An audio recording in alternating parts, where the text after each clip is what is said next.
DeWittDailyNews.com is the area's leading local news source 24 hours a day, 7 days a week. Get the latest local news, obituaries, police splatter, weather forecast, and more with no paywall.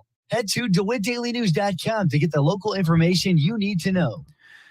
From the Hart Media Group newsroom and DeWittDailyNews.com, I'm Ben Hubbard with this expanded morning newscast.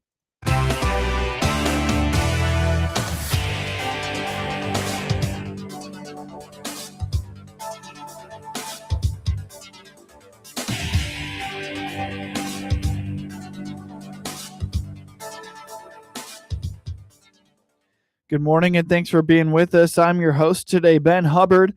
The news is brought to you by Baum Chevy Buick in Clinton, your Silverado headquarters, as well as Connexus, offering fiber internet in Clinton. Click their icon on DeWittDailyNews.com to find out more. A local school district is working to return to normal after being faced with significant damage due to a severe weather event.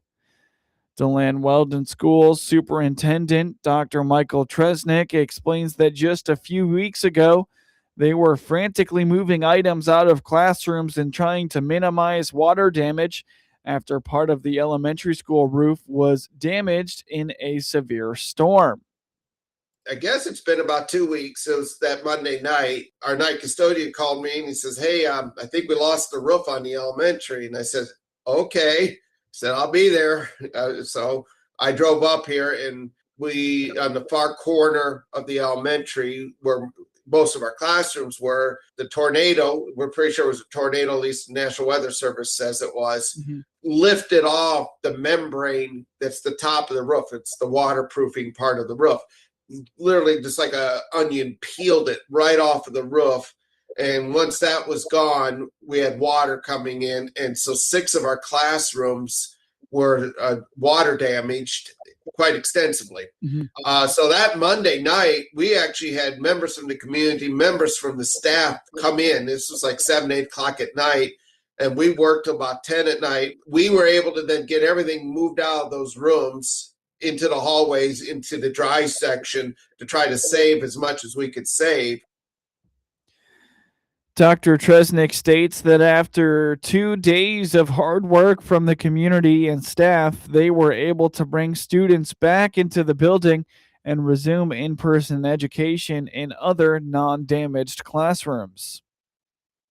And then over the next 2 days, the Tuesday and Wednesday, our staff came in, our custodians came in, and we were able to repurpose some of our other rooms that we use for specials, or we had a multi-purpose room that we could divide into 2.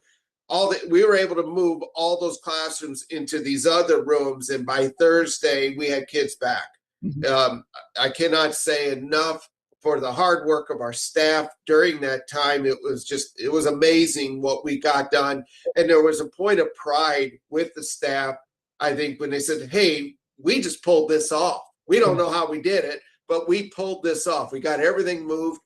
We had contractors in within a day to rip out all the wet ceiling tiles. So we got everything out of here that could have caused mold. We got it out within a day or 2. So that, again, by Thursday, we had kids here. It was kind of neat. I told the teachers, I said, you know what? Have a field trip. Take them from your new classroom, take them down to the old classrooms and let them see what it looks like. And, the kids were in those classrooms and it's like, oh, wow, what happened to our room? I mean, we had just put in ceiling tiles last summer. And so here are all these ceiling tiles hanging and everything. I mean, it was pretty messed up. The district is fortunate not to be taking a large financial hit due to the damage. Dr. Tresnick indicates that working with insurance has been easy. The roof is already repaired, and the calendar for the district only had to be pushed back by a single day. But the good news is that our insurance carrier has been working very well with us. The roof has already been repaired. They finished that up earlier this week, so we're all buttoned up. We're in the process now of working with contractors, and we're going to get that all put back together. We'll be good by the start of next school year. But again, I can't say enough for what our staff did so that we could get the kids back in school within 2 days. It was just amazing. We ended up pushing everything back one day. So we originally were going to be done with the students in a week from today. Mm-hmm. Now we're going to be done with the students a week from Friday, and then the teachers will come back the Tuesday after Memorial Day. So in the grand scheme of things, a very minimal effect on our calendar. Dr. Tresnick is very grateful to everyone involved in getting the district back on track as they finally finalize repairs and recover from the damage. Learn more about DeLand-Weldon schools at dwschools.org or by finding the district on Facebook. As the unofficial kickoff to the summer boating season approaches, with Memorial Day weekend, the Illinois Department of Natural Resources is reminding boaters to prioritize safety equipment alongside mechanical prep. DNR Conservation Police Officer Noah Workman notes that while boat owners are often eager to get their vessels onto the water, they frequently overlook required safety items after a winter in storage. Life jackets, fire extinguishers, and throwable flotation devices remain a few of the most common violations on the water. Boat safety, boat prep. That's kind of what I focused on a little bit this past weekend. Like I said, I spent some time at the ramp just stopping boats when they were coming in, because I noticed over the last 7 years of doing this job, a lot of people they're so excited to get that boat out. They just get that boat out, take it straight to the water. They want to make sure the engine's running. They want to make sure all the seals are good to go and that they're going to be prepped for the summer. But what I've noticed is they forget to take into consideration the safety equipment that are necessary. A lot of people will store their boats in sheds and separate their life jackets so that they don't get eaten by mice, and they just forget to put it back in that boat. So did a lot of boat safety checks this weekend. A lot of things I noticed: Type 4 throwables and expired fire extinguishers. Those were my two biggest warnings. I write warnings on stuff like that just to give people paper reminders. But those were a lot of the common violations I was seeing. Fire extinguishers, check the bottom of your fire extinguisher. It's got imprinted on it. It's got a two number date, and that was the year that it was made. They expire after 12 years. So you might be green. Your little needle might be in the green. Your fire extinguisher might say it's charged. After 12 years, though, rotate it out. Go get a Coast Guard approved fire extinguisher. Don't get a kitchen appliance fire extinguisher. So make sure it's a Coast Guard approved. You'll read that on the label. According to state regulations, every boat must be equipped with at least one Coast Guard approved life jacket per occupant, and crucially, those jackets must properly fit the passengers on board. Officer Workman emphasizes that a life jacket cannot perform its function if it is sized incorrectly for the individual wearing it. One life jacket per occupant on the boat. So however many people you got on, and they got to fit. That's the other thing. Holy cow. They've got to fit. You got a 300-pound guy. You got a family, a larger family. Say everybody's over 200 pounds, and then you've only got child-sized life jackets. I've done it in the past as a joke to make a point, is ask the bigger person, go ahead and put that life jacket on, jump in the water, and let's see if you can float. Because it's not going to be operable for them. They've never done. I always tell them, don't really do it. I'm just kidding. But prove the point of it's got to be an operable life jacket for a person of your size. So make sure it's appropriate for everybody on board. One of my biggest pet peeves out the lake is children in life jackets. So under 13 years old, kids need to be in life jackets. Anytime that boat is not tied to a dock or not anchored out in the middle of the water. Anytime it's considered underway, anytime it's kind of in motion or being used as boat, those kids under 13 need to be in a life jacket. I get it. I'm a parent of a 6-year-old. I know how much my daughter does not like wearing a life jacket. We go kayaking and how it's uncomfortable and this, that, and the other, but it's be the adult for the kid. You make the decision for the kid, know it's for their safety, and put them in it. Or if the kid really is that big a, anti-life jacket person, then just don't take them on the boat. We'll have more with Officer Workman throughout the week leading up to the busy Memorial Day holiday boating season in Illinois. You're listening to the WHOW Morning Show. Let's take a quick break with a word from our sponsors. It's the quiet moments you count on. A call that connects instantly. A show that never buffers. A home that just works. That's the difference with Connexus Fiber Internet. We built a buried fiber network designed for consistency, earning us the title of top-rated fiber internet provider in Illinois. With plans starting as low as $25 a month and 3-year price lock options, it's reliability you can feel without the unpredictability. Because with Connexus, connection means everything. Experience better at Connexus.com. Nothing connects us like Connexus. Spring into savings this May with a new Chevrolet. This is Scott Baum from Baum Chevrolet Buick in Clinton and Farmer City. Savings with a new car? Yes, with our fuel savings model like the Chevy Trax with 40 miles per gallon highway, the Chevrolet Trailblazer, and Chevrolet Equinox with 33 miles per gallon highway. And don't forget about our EV options, the Chevrolet Bolt and Equinox. Chevrolet, together let's drive. BaumChevyBuick.com, right from the start. News time is 19 minutes after the top of the hour. You're listening to the WHOW Morning Show.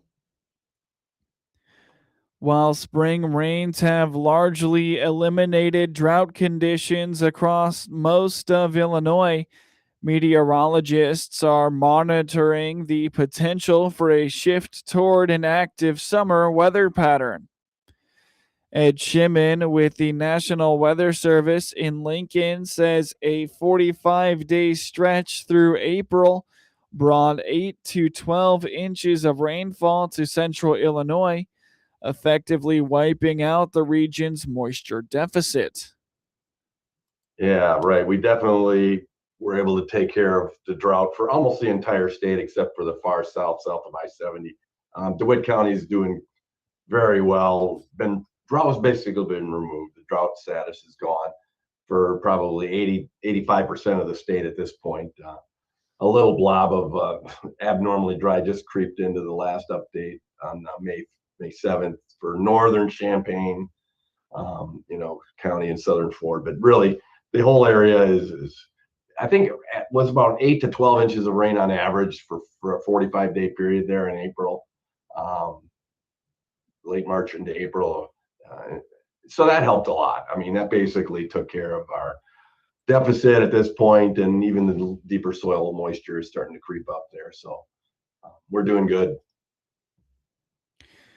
The primary concern for the upcoming season is the potential development of a flash drought. Shimon explains the combination of intense summer heat and high winds can rapidly accelerate evaporation, sucking the moisture directly out of the topsoil and creating a sudden deficit. We're surrounded by above normal temperatures, but we're just in a little pocket of equal chances there. So, there's some heat building out west, so we'll probably have some warm spells, but boy, nothing looking really impactfully excessively warm this summer. Same thing with precipitation, just kind of equal chances there. So roughly 3 to 4 inches a month of rainfall. We average right around 4 inches in each of the summer months, June, July, and August. A little worried about having below normal precip just close by to the west in western Missouri, western Iowa, because we don't want to get flash drought back in here. But I think we'll be okay if we can kind of keep, just a few storm systems rolling through in June and kind of front load the summer with some moisture, and then, the typical drier, hotter heat days of August maybe not going to dry us out too quickly. According to Shimon, a broad below normal precipitation outlook stretching from Texas through South Dakota this summer could limit the frequency of organized storm tracks moving through the Midwest, which means central Illinois may have to rely on scattered, localized afternoon thunderstorms to maintain soil moisture during the peak agricultural growing periods of July and August. It can happen in less than 2 weeks. I think, as quick as 7 days, you can have a flash drought, depending on how windy. The windiness sucks all the moisture out of the soil. So if there's hot and windy together, that just really exacerbates. I would say probably 2 weeks is probably safer to say they get into a drought. That first week would kind of be set the stage. And then if we get 2 weeks of it's really hot and windy with no precip, you really can tip the tables pretty quickly in that 2-week time frame. Okay. All right. Sure. When I see that the below normal goes from Texas all the way to South Dakota and the precip for the whole summer, and that doesn't look good, for us to have a really frequent storm track through here. We're just going to maybe get a few pop up, summertime thunderstorm systems, maybe after the July and August time part of that summer. So just have to be aware of, hopefully we get all the crops cruising along pretty well. And if we do end up tipping the balance toward drought in July and August, hopefully things are well along their way and it isn't going to be too impactful on any kind of yields for it. It has also been one of the warmest 12-month stretches on record in Illinois. What does a building El Nino in the Pacific Ocean mean for summer weather in Illinois? John Baranek is an ag meteorologist for DTN. And that leads to rather chaotic conditions across the middle of the country during the summer. It looks like it's going to be one of the strongest El Ninos on record. At least that's what the forecast has.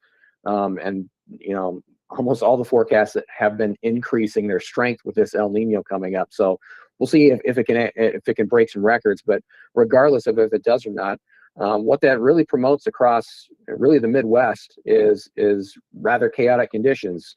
We have more troughs coming in. That means more systems, more chances for showers and thunderstorms. They're going to be scattered, so it doesn't mean that everybody's going to be in the clear here. I'm sure there's going to be some spots that miss out more frequently than they need to be. So we'll have to see if that includes parts of Illinois or not. But overall, I mean, it's a milder pattern. We don't have large, long, drawn-out heat waves very often. Most likely, if we get really hot, and I'm sure we will. I mean, it's still summertime; we can't avoid the heat. But those heat waves will be shorter and less frequent, and the milder conditions will be around. Meteorological summer runs from June through August. Monitoring continues for spotted lanternfly in Illinois. State Ag Pest Survey Coordinator Kelly Estes is following. It is a pest of grapes and some other plants. It also feeds on some ornamentals. It's also considered a nuisance pest, much like brown marmorated stink bug, where you get large populations and they're all over and they affect, just your ability to do some regular outside things without being annoyed over it, if you will. But right now, it's being found in a very urban area in Illinois. And we start to look at what are the impacts on maybe some more of those urban gardens or natural areas there. And then what is it going to be like? Should it be found in other locations in Illinois? How is it going to affect our vineyards and things like that? If you suspect spotted lanternfly, email with an image attached to lanternfly@illinois.edu. It's described as an invasive plant hopper, roughly 1 inch long, featuring striking black spotted, grayish forewings and vibrant red and black hindwings. How did USDA's first producer survey on this season's winter wheat crop craft maize crop production forecasts? Rod Bain reports.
Get news anytime from your computer or your mobile device at DeWittDailyNews.com. That's DeWitt County's #1 source for news, sports, police blotter, obituaries, and more. Best of all, it's all free all the time right at your fingertips at DeWittDailyNews.com. Network news is now. With SRN News, I'm Rich Thomason in Washington. Looks like the Iranian regime is safe for the moment. President Trump pausing a plan to resume attacks on Iran. The president's giving Tehran a bit more time to agree to a deal that he can accept. That would include the Iranians agreeing to give up their pursuit of nuclear weapons. Deadly mass shooting at a large Southern California mosque, the Islamic Center of San Diego, being treated as a hate crime. Service on New York's Long Island Railroad slated to resume later today. A tentative contract ends a 3-day strike that closed the LIRR. Voters in a half-dozen states going to the polls today on primary day. In Kentucky, incumbent Republican Congressman and Trump foe Thomas Massie is being challenged by Trump-endorsed candidate Ed Yalrine. On Wall Street, the Dow futures down 95 points. More details at srnnews.com.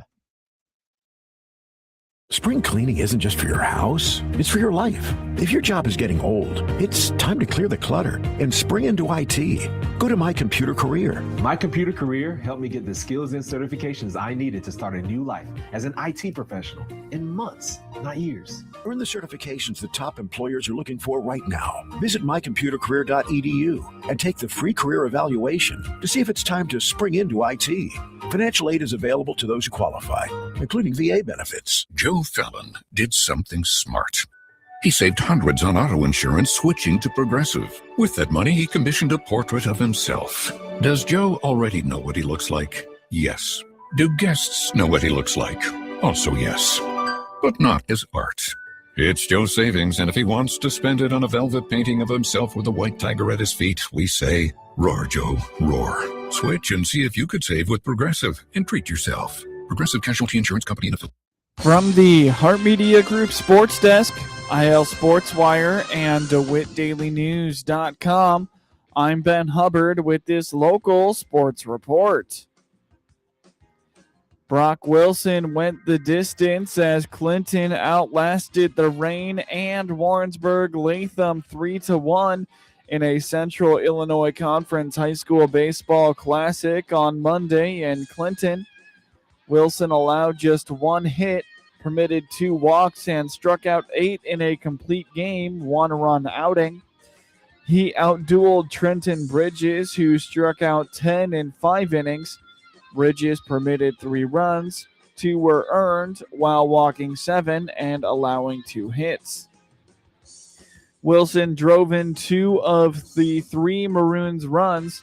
Josh Bass hit a double, going 2 for 2. Nathan Southern had the only RBI for the Cardinals.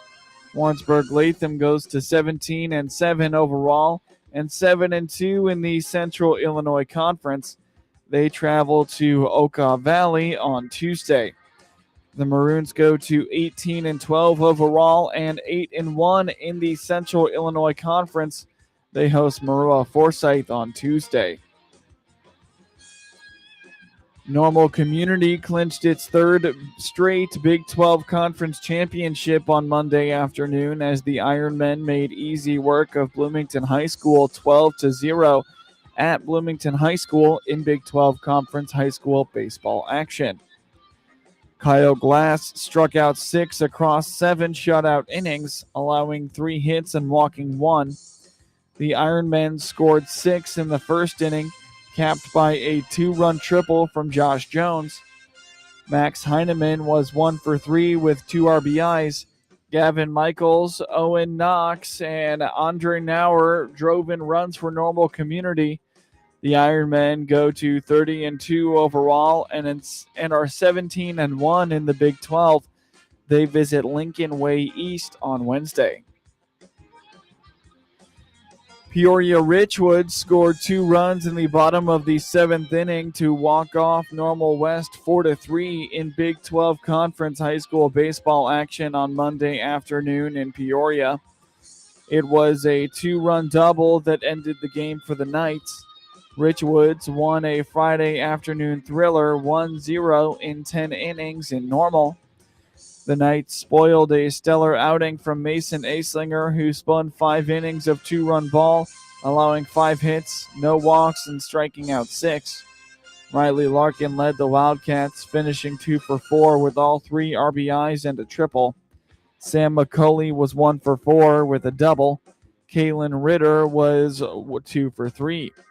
Normal West goes to 20-11 overall and finishes 12-5 in the Big 12. They host Mount Zion on Thursday.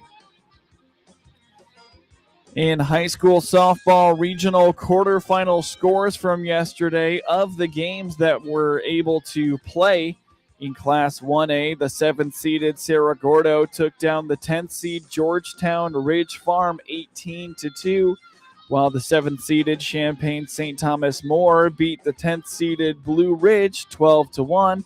And the 5th-seeded Decatur St. Teresa had a high-scoring victory over the 11th-seeded Heritage, 35-16. In high school softball regional quarterfinal makeup games for today, the 9th-seeded Gibson City Melvin Sibley goes to the 8th-seeded Armstrong, while the 7th-seeded Arthur Levington Atwood Hammond hosts 10th-seeded Martinsville. In Class 2A, the 9th seed Clinton will play the 8th-seeded Maroa Forsyth. Maroa Forsyth will technically be the home team, but the game is scheduled to be played at Clinton High School. Hear the action on WHOW and all its digital platforms. First pitch is 4:30 p.m. The 8th-seeded Paxton Buckley Loda will host the 9th seed El Paso Gridley, while the 10th-seeded Shelbyville goes to 8th-seeded Sullivan. All of those make up games at 4:30 p.m. this afternoon. In high school softball regional semifinal matchups tonight, the 4th-seeded Central A&M goes to 6th-seeded Altamont at 6 p.m., while the 2-seed Hayworth plays 7th-seeded Champaign St. Thomas More at Iroquois West at 4:30. The 3-seed Salt Fork will take on 5th-seeded Decatur St. Teresa at Villa Grove at 6 p.m., while the 2-seed Villa Grove will play host to the 7th-seeded Cerro Gordo at 4:30. In Class 2A, the 2nd-seeded Monticello plays the 7th-seed Oakwood at Bloomington Central Catholic at 4:30 p.m., Then the 4th-seeded St. Joseph Ogden will play the 5th-seed Tri-Valley at Maroa Forsyth at 6:30 p.m. And the 4th-seeded Warrensburg-Latham takes on the 5th-seed Auburn at Rochester at 5:30 p.m. Touted prospect Colt Emerson launched a 3-run homer for his first major league hit, and the Seattle Mariners stopped a 3-game slide Monday night with a 6-1 victory over the Chicago White Sox. Noah Schultz was better Monday night, making his 7th career start for the White Sox, but the offense was handcuffed by Mariners starter Brian Wu. Schultz pitched into the 6th, striking out 6 without walking anybody, and Tristan Peters started a streak in this one as well. Peters hits one high in the air out into right, and it is gone! He hit his first career homer yesterday. He's got number 2 tonight, and they're on the board. 2 straight games with a home run for Peters, but it was not enough as the Mariners' top prospect Colt Emerson connected for his first career hit, a home run to blow the game open. Sox fall 6-1. Game number 2 in Seattle Tuesday night. I'm Jeff Meller, and I'll have your pregame coverage starting at 8 p.m. on the ESPN 1000 Hard Rock Casino White Sox Network. The Sox and the Mariners are back on WHOW tonight as Chicago attempts to even the series. Pregame starts at 8 p.m. Jake Bauers homered and drove in 4 runs, and the Milwaukee Brewers beat the Chicago Cubs 9-3 on Monday night in the first meeting this season between the longtime NL Central rivals. Christian Yelich went deep for the second straight day as Milwaukee used a 13-hit attack to improve to 9-2 in its last 11 games. Andrew Vaughn had 2 hits and scored twice. Milwaukee pulled within a half game of Chicago for the division lead. The Brewers won the Central in 2025 for the 3rd consecutive year and then eliminated the Cubs in a 5-game NL Division Series. Chicago lost for the 7th time in 9 games. The Cubs had won 15 in a row at home for their longest win streak at Wrigley Field since an 18-game run in September of 1935.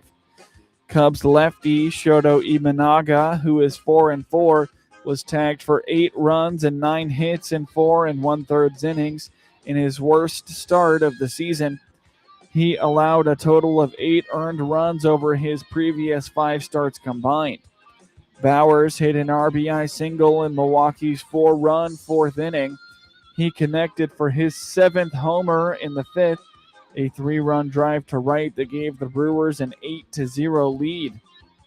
Bowers is batting .438, 14 for 32, with 2 homers and 8 RBIs during a 9-game hitting streak. Dansby Swanson hit a 2-run homer for the Cubs, who dropped 2 of 3 against the crosstown White Sox over the weekend. Michael Busch had 2 hits, including a run-scoring double. Brewers righty Brandon Sproat surrendered 3 runs and 3 hits in 4 2/3 innings. Shane Drowan is 2-1 and replaced Sproat in the 5th and pitched 4 1/3 innings of 4-hit ball for the win. Jacob Misiorowski is 3-2 with a 2.12 ERA and will start on Tuesday night for Milwaukee.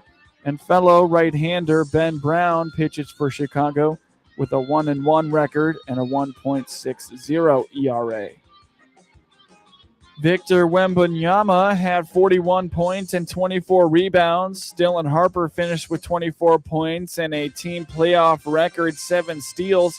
And the San Antonio Spurs beat the Oklahoma City Thunder 122-115 in a double overtime classic to open the Western Conference Finals Monday night.